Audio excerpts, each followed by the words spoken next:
जय श्री राधे, जय श्री श्याम, जय जय श्री वृंदावन धाम। नमस्कार बंधुओं, श्री भक्तमाल जी की कथा में आज का शीर्षक श्री जामवंत जी का है। जिन्होंने भी अभी तक चैनल को सब्सक्राइब नहीं किया है, उनसे निवेदन है कि चैनल को सब्सक्राइब, लाइक और शेयर कर दीजिए। जय श्री राधे।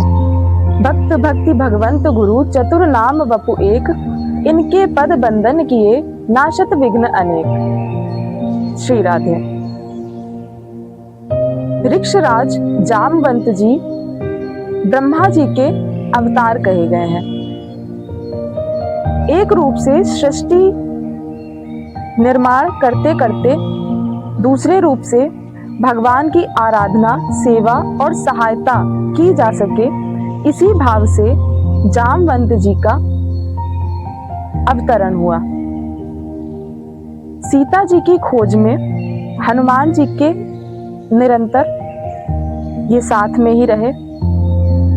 जब समुद्र पार जाने की हिम्मत किसी में नहीं थी, तब इन्होंने हनुमान जी को इनकी शक्ति का स्मरण कराया और लंका में जाकर क्या करना चाहिए इस विषय में सम्मति दी। समय समय पर सलाह देने के अलावा ये लड़ते भी थे। लंका के युद्ध में इन्होंने बड़े बड़े राक्षसों का संहार भी किया।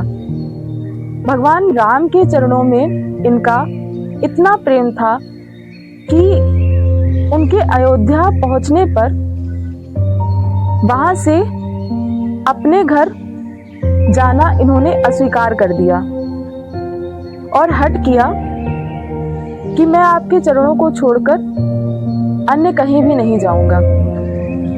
जब तक भगवान ने द्वापर में आकर पुनः दर्शन देने की प्रतिज्ञा नहीं की, तब तक श्री जामवंत जी अपने हट पर अड़े रहे। अंततः उनकी आज्ञा मानकर अपने घर आए और नित्य भगवान की प्रतीक्षा में उन्हीं का चिंतन और स्मरण करते हुए अपना जीवन व्यतीत करने लगे।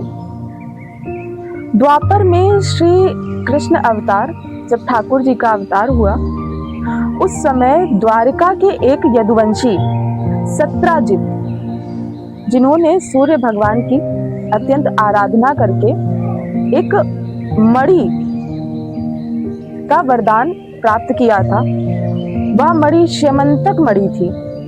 श्यमंतक मणि अर्थात जो कि रोज सोना देती थी, स्वर्ण देती थी।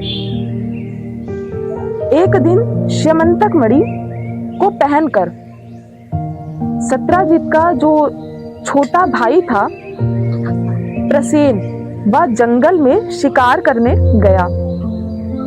वहां एक सिंह अर्थात शेर ने उन पर आक्रमण करके उस मणि को छीन लिया।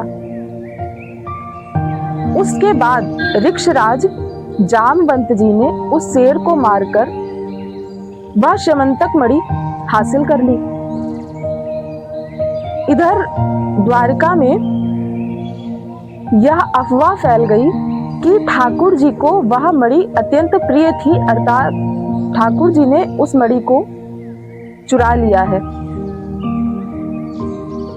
जब यह बात ठाकुर जी तक पहुंची तो लोक दृष्टि में तो वह अपना कलंक छुड़ाने के लिए उस मणि को अर्जित करने के लिए खोज में निकले, किंतु पूर्व समय में उन्होंने अपने भक्त को दिया हुआ वचन, उसका पालन करने के लिए वह जंगल में जाते हैं और श्री जामवंत जी के आवास पर जब जाते हैं तो उनका छोटा पुत्र पालने में उस मणि से खेल रहा होता है। ठाकुर जी को जब देखता है वह डर जाता है और चिल्लाता है। तभी श्री जामवंत जी आते हैं।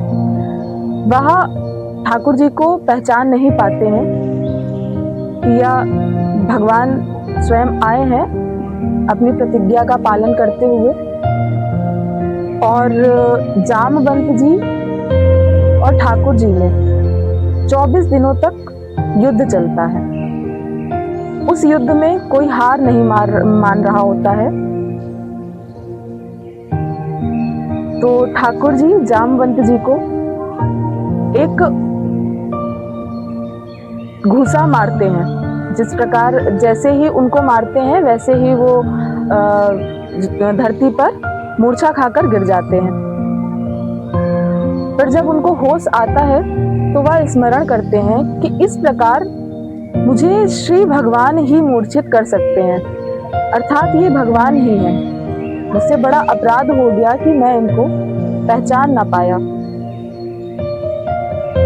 फिर जैसे ही वह अपने नेत्र खोलते हैं तो सामने धनुषधारी श्री रामचंद्र जी के दर्शन करते हैं। क्षमा मांगते हैं, हे प्रभु मुझसे बहुत बड़ा अपराध हो गया, मैं आपको पहचान ना पाया। आपने मुझे वचन दिया था कि द्वापर में आप पुनः मुझे दर्शन देने आएंगे, किंतु मैं आपको पहचान ना पाया, मुझे क्षमा कर दीजिए। भक्त और भगवान का मिलन होता है। इसके बाद श्री ठाकुर जी उस मणि को लेकर द्वारिका वापस आते हैं, और जब वह सत्यजीत को वह मणि देते हैं तो वह राजा अपनी क्षमा याचना करते हुए अपनी पुत्री सत्यभामा का विवाह श्री ठाकुर जी से कर देते हैं। श्री सत्यभामा उन्हीं की पुत्री थी, ठाकुर जी की अर्धांगिनी। अपने सर्वस्व को भगवान के श्री चरणों में चढ़ाकर वह जीवन का सच्चा लाभ उठाते हैं। वास्तव में प्रभु के चरणों में समर्पित हो जाना ही हमारा एकमात्र जीवन का परम और चरम लक्ष्य है। इसी प्रकार श्री जामवंत जी की कथा का अंत होता है, और अगले भाग में हम लोग श्री सुग्रीव जी की कथा का श्रवण करेंगे।